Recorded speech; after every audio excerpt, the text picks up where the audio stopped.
छत्रपति शिवाजी की जीवनी व इतिहास। दृढ़ निश्चयी, महान देशभक्त, धर्मात्मा, राष्ट्र निर्माता तथा कुशल प्रशासक शिवाजी का व्यक्तित्व बहुमुखी था। मां जीजाबाई के प्रति उनकी श्रद्धा और आज्ञाकारिता उन्हें एक आदर्श सुपुत्र सिद्ध करती है। शिवाजी का व्यक्तित्व इतना आकर्षक था कि उनसे मिलने वाला हर व्यक्ति उनसे प्रभावित हो जाता था। साहस, शौर्य तथा तीव्र बुद्धि के धनी शिवाजी का जन्म 19 फरवरी 1630 को शिवनेरी दुर्ग में हुआ था। शिवाजी की जन्म तिथि के विषय में सभी विद्वान एकमत नहीं हैं।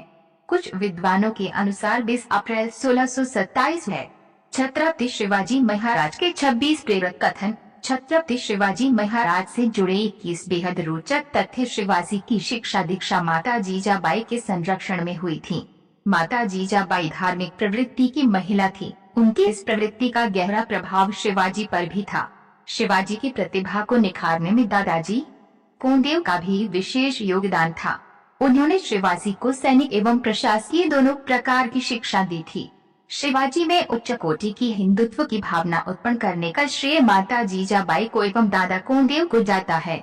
छत्रपति शिवाजी महाराज का विवाह सन 14 मई 1640 में सिपाही निम्बालकर के साथ लाल महल पूना में हुआ था।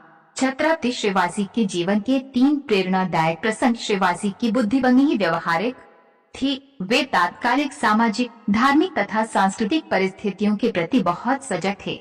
हिंदू धर्म, गौ एवं ब्राह्मणों की रक्षा करना उनका उद्देश्य था। शिवाजी हिंदू धर्म के रक्षक के रूप में मैदान में उतरे और मुगल शासकों के विरुद्ध उन्होंने युद्ध की घोषणा कर दी। वे मुगल शासकों के अत्याचारों से भली भांति परिचित थे, इसलिए उनके अधीन नहीं रहना चाहते थे।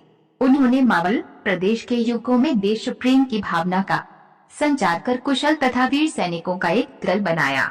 शिवाजी अपने वीर तथा देशभक्त सैनिकों के सहयोग से जावली, रोहिना, जुन्नर, कोंकण, कल्याणी आदि उन्हीं प्रदेशों पर अधिकार स्थापित करने में कामयाब रहे।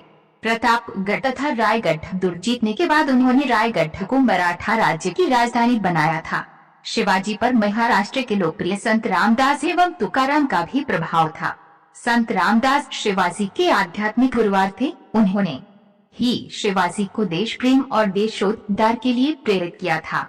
शिवाजी की बड़ी शक्ति बीजापुर के लिए चिंता का विषय थी। आदिल शाह की विधवा बेगम ने अफजल खां को शिवाजी के विरुद्ध युद्ध के लिए भेजा था। कुछ परिस्थिति वश दोनों खुल्ला युद्ध नहीं कर सकते थे, अतः दोनों पक्षों ने समझौता करना उचित समझा। 10 नवंबर 1659 को भेंट का दिन तय हुआ। शिवाजी जैसे ही अफजल खां के गले मिले, अफजल खां ने शिवाजी पर वार कर दिया। शिवाजी को उसकी मंशा पर पहले से ही शक था। वो पूरी तैयारी से गए थे। शिवाजी ने अपना बगना अफजल खां के पेट में घुस दिया। अफजल खां की मृत्यु के पश्चात बीजापुर पर शिवाजी का अधिकार हो गया। इस विजय के उपलक्ष्य में शिवाजी प्रतापगढ़ में एक मंदिर का निर्माण करवाया, जिसमें मां भवानी की प्रतिमा को प्रतिष्ठित किया गया। शिवाजी की सहनशीलता। शिवाजी एक कुशल योद्धा थे। उनकी सैन्य प्रतिभा ने औरंगजेब जैसे शक्तिशाली शासक को भी विचलित कर दिया था। शिवाजी की गोरिल्ला रणनीति, छापामार रणनीति जग प्रसिद्ध है। अफजल खां की हत्या, शाइस्ता खां पर सफल हमला और औरंगजेब जैसे चीते की मांड से भाग आना उनकी इसी प्रतिभा और विलक्षण बुद्धि का परिचायक है। शिवाजी एक सफल कूटनीतिज्ञ थे। इसी विशेषता के बल पर वे अपने शत्रुओं को कभी एक होने नहीं दिए। औरंगजेब से उनकी मुलाकात आगरा में हुई थी, जहां उन्हें और उनके पुत्र को गिरफ्तार कर लिया गया था, परंतु शिवाजी अपनी कुशाग्र बुद्धि के बल पर फलों की टोकरियों में छुपकर भाग निकले थे। मुगल मराठा संबंधों में ये एक प्रभावशाली घटना थी। 20 वर्ष तक लगातार अपने साहस, शौर्य और रणकुशलता द्वारा शिवाजी ने अपने पिता की छोटी सी जागीर को एक स्वतंत्र तथा शक्तिशाली राज्य के रूप में स्थापित कर लिया था। 6 जून 1674 को शिवाजी का राज्याभिषेक हुआ था। शिवाजी जनता की सेवा को ही अपना धर्म मानते थे।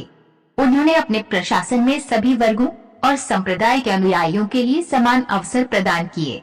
कई इतिहासकारों के अनुसार शिवाजी केवल निर्भीक सैनिक तथा सफल विजेता ही न थे, वरन अपनी प्रजा के प्रबुद्धशील शासक भी थे। शिवाजी के मंत्रिपरिषद में 8 मंत्री थे, जिन्हें अष्टप्रधान कहते हैं। छत्रपति शिवाजी के राष्ट्र का ध्वज केसरिया है। इस रंग से संबंधित एक किस्सा है। एक बार शिवाजी के गुरु समर्थ गुरु रामदास भिक्षा मांग रहे थे। तभी शिवाजी ने उन्हें देखा, उनको बहुत खराब लगा। शिवाजी गुरुवार के चरणों में बैठकर आग्रह करने लगे कि आप ये समस्त राज्य ले लीजिए एवं भिक्षा न मांगे।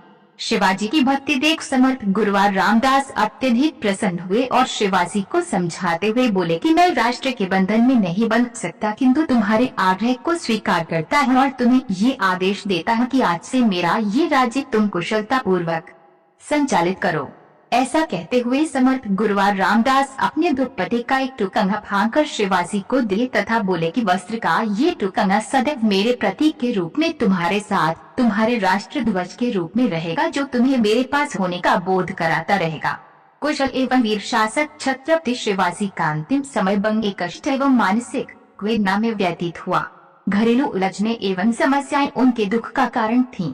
बंगे पुत्र संभाजी के व्यवहार से वे अत्यधिक चिंतित थे। तेज ज्वर के प्रकोप से 3 अप्रैल 1680 को शिवाजी का स्वर्गवास हो गया।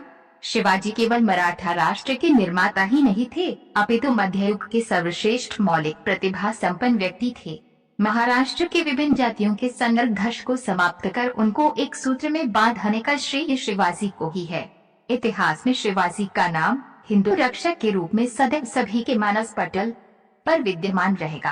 भारतीय इतिहासकारों के शब्दों के साथ अगर आप हमारे चैनल पर नए हैं तो हमारे चैनल को सब्सक्राइब कीजिए और वीडियो को लाइक कीजिए ताकि हमारी आने वाली वीडियो पहले आप तक पहुंचे। और वीडियो पसंद आए तो मैसेज में अपनी राय जरूर दें ताकि हम और बेहतर वीडियो बना सके। धन्यवाद।